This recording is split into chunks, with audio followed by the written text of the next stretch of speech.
ജപ്പാനിലെ ഒരു മൃഗശാലയിൽ ഒരമ്മ കുരങ്ങ് ഒരു കുഞ്ഞിന് ജന്മം നൽകി. ഒരു ചെറുഹൃദയം ഭയത്തോടെ ചുറ്റുപാടും നോക്കി. ഒരു ചെറു മനസ്സ് ചൂട് തേടി വിറച്ചു.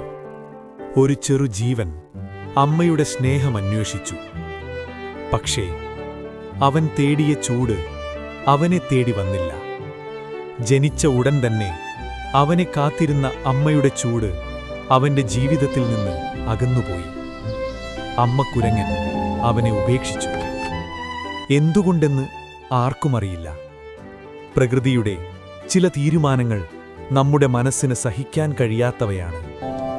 ഒറ്റപ്പെട്ട ആ കുഞ്ഞിനെ മൃഗശാലയിലെ ഉദ്യോഗസ്ഥർ കരുതലോടെ പരിപാലിച്ചു.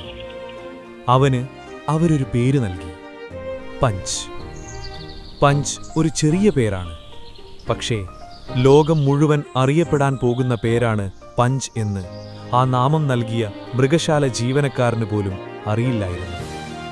കൂട്ടിൽ ഒറ്റയ്ക്കിരുന്നു പഞ്ച്. അവന്റെ കണ്ണുകളിൽ ഒരു ചോദ്യം നിഴലിച്ചു നിന്നു. എന്റെ അമ്മ എവിടെയാണ്? ആ ചോദ്യം മനുഷ്യരുടെ ഭാഷയിൽ പറഞ്ഞില്ലെങ്കിലും അവന്റെ കണ്ണുകൾ പറഞ്ഞു.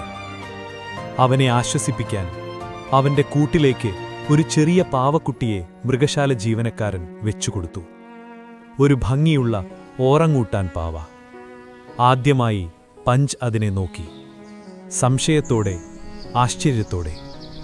പിന്നീട് മന്ദമായി അവൻ അതിനരികിലേക്ക് നീങ്ങി. അവന്റെ ചെറിയ കൈകൾ ആ പാവയെ സ്പർശിച്ചു. അത് തണുത്ത ഒരു വസ്തു മാത്രമായിരുന്നു.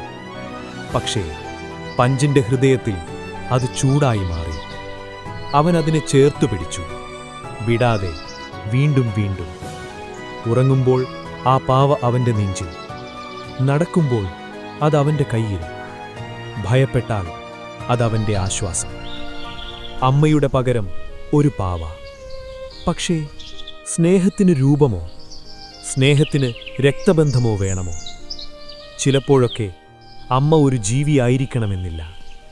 അമ്മ ഒരു സ്പർശമാകാം, ഒരു സുരക്ഷിതത്വമാകാം, ഒരു ചൂടാകാം. ഇന്ന് ലോകം മുഴുവൻ ആ ചെറിയ കുഞ്ഞിനെ നോക്കി നിൽക്കുന്നു. സോഷ്യൽ മീഡിയയിൽ ഒരു വാക്ക് മുഴങ്ങുന്നു, ഹാങ് ഇൻ ദേർ പഞ്ച്. പക്ഷേ നമ്മൾ ചിന്തിക്കേണ്ടത് വേറെയാണ്. പഞ്ച് നമ്മെ പഠിപ്പിക്കുന്നത് എന്താണ്? ഒറ്റപ്പെട്ടാലും സ്നേഹം കണ്ടെത്താം. രചന Rasheed Thozhiyur, Fusion Flix Media. ഇതുപോലുള്ള യഥാർത്ഥ കഥകൾ അറിയാൻ ഞങ്ങളോടൊപ്പം കൂടൂ.